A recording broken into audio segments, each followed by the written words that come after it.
এরা মানে চুলের মুঠি ধরে এদিকে তুলে নিয়ে গেল, চুলের মুঠি ধরে। আবার একটা ধর্ণা, আবার আন্দোলন। বিদ্রোহী মমতার চেনা ছবি। ৩৩ বছর আগের একদিন এভাবেই শিরোনাম কেড়ে নিয়েছিলেন মমতা বন্দ্যোপাধ্যায়। ১৯৯৩ সালে সিপিএম শাসনে মহাকরণ অভিযান করেছিলেন বিরোধী নেত্রী মমতা। ফেলানি বসাকের মুখ বধির মেয়ের ধর্ষণের বিচার চাইতে ধর্নায় বসেছিলেন মুখ্যমন্ত্রী জ্যোতি বসুর ঘরের বাইরে। ৩৩ বছর কেটে গিয়েছে। মমতা মুখ্যমন্ত্রীর আসনে ১৫ বছর কাটিয়ে ফেলেছেন। অবহেলা, একরাশ না পাওয়ার অভিমান জমিয়ে মারা গিয়েছেন ফেলানি বসাক।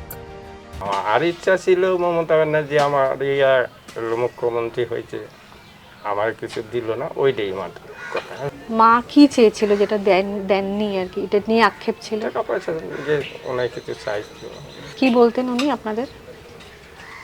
আমার দিদির সাথে দেখা করার জন্য অনেক চাপ নিয়েছে, কেউ নেই আওতায় নেই, কি সঙ্গও নেই, যার সঙ্গ তারা তো পিছিয়ে রয়েছে।